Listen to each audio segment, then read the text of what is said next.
Bonjour Papa Michel, bonjour le prophète.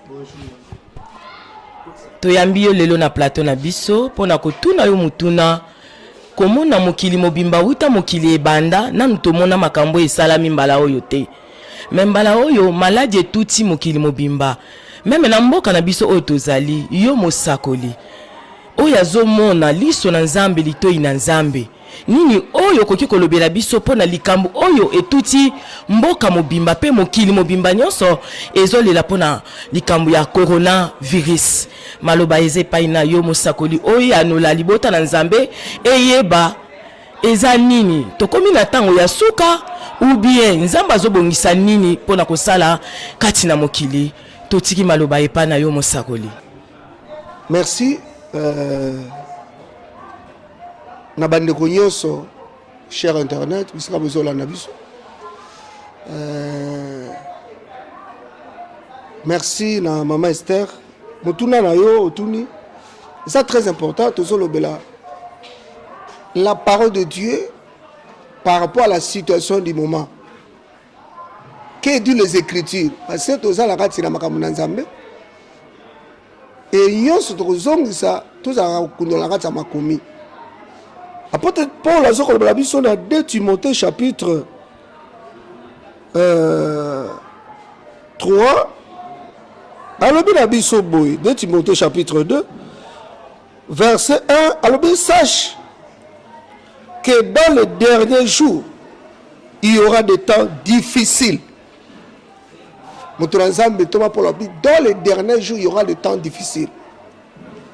Alors, Nakotala, annonce prophétique par rapport à Makambo Kouya. Oui, ce n'est pas la fin du monde. Ce sont des signes de temps. Il y a rien bisa. Bazo ba kenzam bazali te ba kenzam bazali. Bazo croire en évangile te ba croire en évangile. Pandémie oh, nkolo Yesu alobi makomine lobi ke mabe moko te ko ya soki ya pesi nzela te pe mabe moko te ko koma na mboka soki ayebisi ba sakolité. La vraie prophétie c'est la parole de Dieu à conformité avec les Écritures et sengeli makambo eya pour na ko éveiller conscience à bato eya pour na ko zongisa bato na nzela eya pour na ko lamusa bato. Que chacun de nous sache là où il est. Que non, à bientôt Jésus revient. Ce n'est pas l'argent qui dirige le monde. Ce n'est pas la richesse, ni les scientifiques. Il y a un être suprême qui s'appelle Elohim, qui a créé le monde. C'est lui qui est le maître de l'univers. Et c'est lui qui prendra la fin, la décision de mettre fin à ce monde. Donc, il est temps que tu puisses te repentir et venir à Christ. Donc, maman, ce n'est pas la fin du monde. Et Seigneur, merci. Merci l'homme de Dieu au répondre biso malam kezali suka ya mokilité ezali po batu bazwa mokano ya kozonga epai na Nzambe kotambola na Nzambe. Mosala Nzambe mutuna na ngai ya suka endi koloba boye. Ebongo ebele ya batu bakoti na kati ya komitungisa koloba ezali mabe ya basali ya Nzambe balongoli libota na Nzambe liboso na Nzambe yango Nzamba telemi koboma bato yo mosakoli okoki koyanola biso nini na likambo oyo. Merci maman Esther pour la motuna na yo. Na kozala un peu bilingue. Ce n'est pas seulement que les hommes de Dieu. L'humanité tout entière a péché devant Dieu. Bible ça que beaucoup mona l'abomination qu'on est allié très saint. Les autres sont des pasteurs homosexuels. Des pasteurs PD. Des pasteurs occultistes. Tous sont des pasteurs batubakis, des pasteurs banganga. Pasteurs 4 femmes, 3 femmes. Plusieurs fois divorcés. Tous sont les autres mokili. Moi aussi babalani. Mobali na mobali babalani. Moi si abali cheval. Moi si abali mbwa. Allez plus loin, mon oiseau sangana na poupée. oyo bana na biso baosaka babenga bana popi basali poupette ya monene e moto abali ye ezali abomination. Nzambe aza na kada donc eza kaka basali na nzambe te, mais mokili mobimba esumuki. Voilà pourquoi on la permettre fléon oyo po ezongisa bato na nzela basali na nzambe fo azonga na nzela mokili mobimba ezonga na nzela bato babongola mitema batika mabe eleki mingi ndeko. Et tout ça, c'est bien. Il y a des gens même aller plus loin. Des hommes de Dieu, oyo, pour ton église, na cher na ye atimoli libulu, akundi bantabami bale na samabele, pour batoba ye bele, azwa mbong, azwa lokumu. Bible lobi, litomba nini, o gagné yo sa mokili. Mokola suko bung samoli monayo. Regardez pour aujourd'hui. La grande puissance telle que les États-Unis sont en train de pleurer. Na batambongo ba okufa. Est-ce mbongo na bango? Et si c'est malade, et si c'est quand ensemble, partout vous me suivez, il est temps que tu puisses te repentir et revenir au Seigneur. Merci, que Dieu vous bénisse. Mosakoli Nzambe, nalingi toyeba to olobela biso par rapport ya maladie oyo yena mokili et bouger mokili parce que il y a des hommes de Dieu tozotanga Bible tozomona yango même si na mokanda Matthieu nini oyo parce que bino basakoli babengaka bino lito ya Nzambe misu ya Nzambe. Est-ce que maladie oyo tiningaki na mokili Nzambe ayebisaki bino te basali na ye to ayebisaki bino ezaki distraction ba prière to ezaki nini place wana tongi to yebeta ke bino basakoli ya Nzambe po mosala ya Nzambe le prophète Michel Kufata tolingi oyebisa biso papa ya temps oyo ndenge ezo passer na moment oyo tongi to yeba. Merci chers frères et sœurs. Merci na berger Jonas na motuna na yo. Bible Nzambe aza souverain. Kotuna ke est-ce que basakoli bayeba kito bayeba kite na koloba boye. Nzambe a souverain asalaka oyo alingi. Mais ngai particulièrement a maladie pandémie ya coronavirus.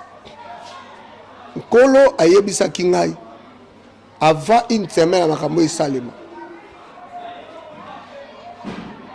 Et tant que Nzambe alobaki na biso to senga mawana Nzambe, on n'a pas compris c'était sur quoi. Et juste quelques 4-5 jours après, des nouvelles que non, malade doit continuer à la ville de Kinshasa.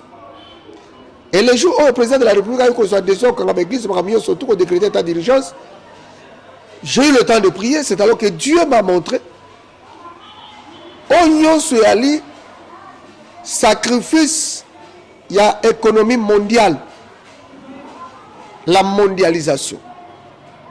Dans le cadre de la mondialisation, bateau ba simi mbongo pe économie à mokili. Bagi na posa ko sacrifier bateau. Pour la nini, eza mbeka, il faut pas offrir la liste faire.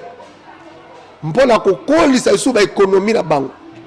Malheureusement, bango ba concentrer ki yango pour na continent moko Afrique.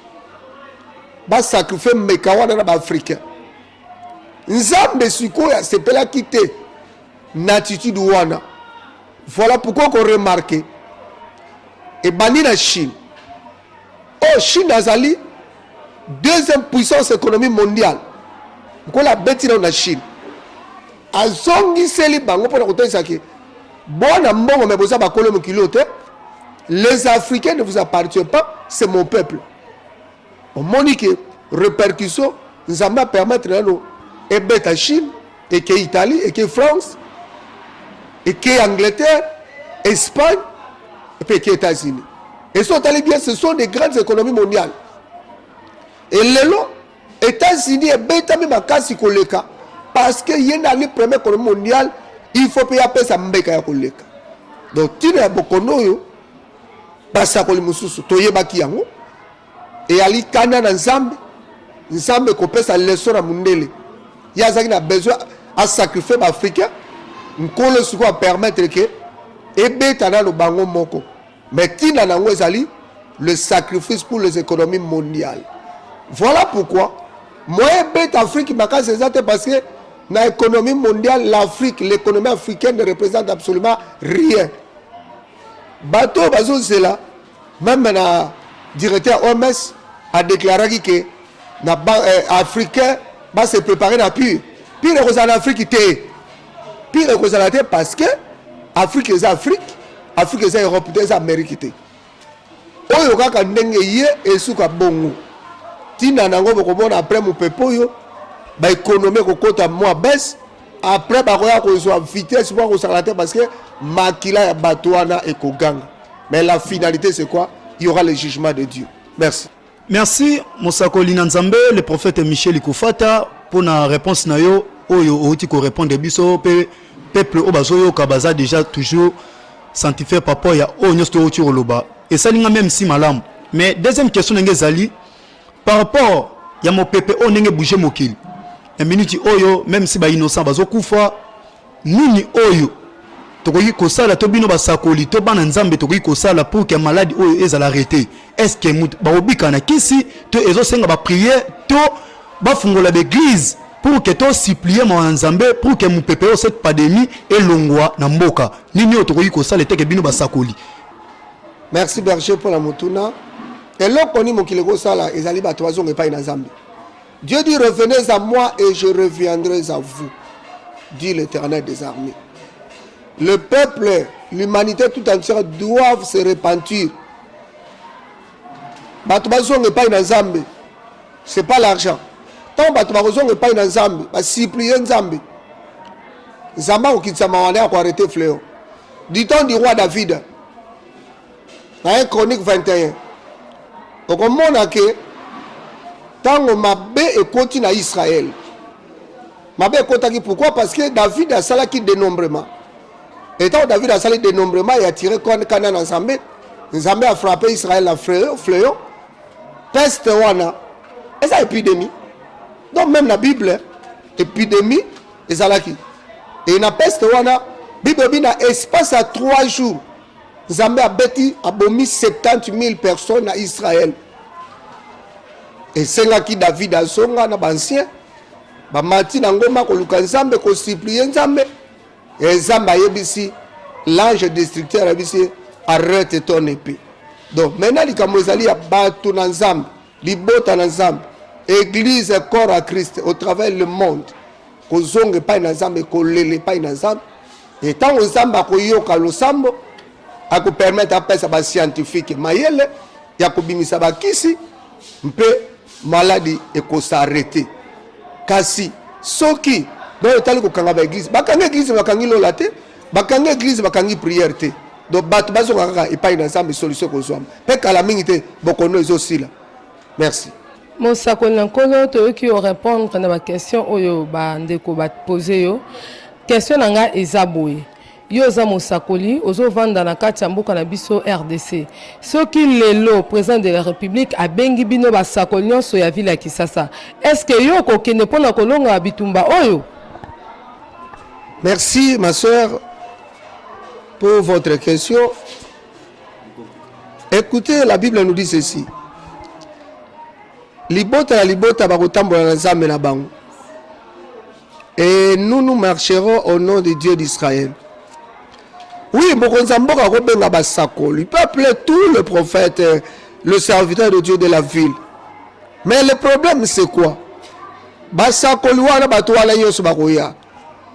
Catholique akoya, musulman akoya, protestant akoya, kimbangista akoya, église à réveil akoya. Maintenant, tokobela l'ensemble nini? Là ça devient écuménisme. Or l'écuménisme c'est une histoire satanique. C'est le reflet de la mondialisation. Et la mondialisation c'est de l'occultisme. C'est le plus haut sommet du dirigeant du monde des ténèbres. Alors ngai na kawana na kokendeti. Na kokendete parce que to ressemble nzambe nini bakimbango bakimbangisa kuna bango bakimbango za nzambe bakatolika kuna bango balobaka Yesu aza mwana nzambe za nzambe te ba musulman kuna bango balobaka Yesu aza prophète nzambe la bango za Allah biso la refait to reconnaître que Jésus-Christ il est Dieu. Maintenant na raconte la boengai na kokendete parce que ça devient le communisme et une telle prière Dieu ne va pas nous exaucer. Voilà, merci.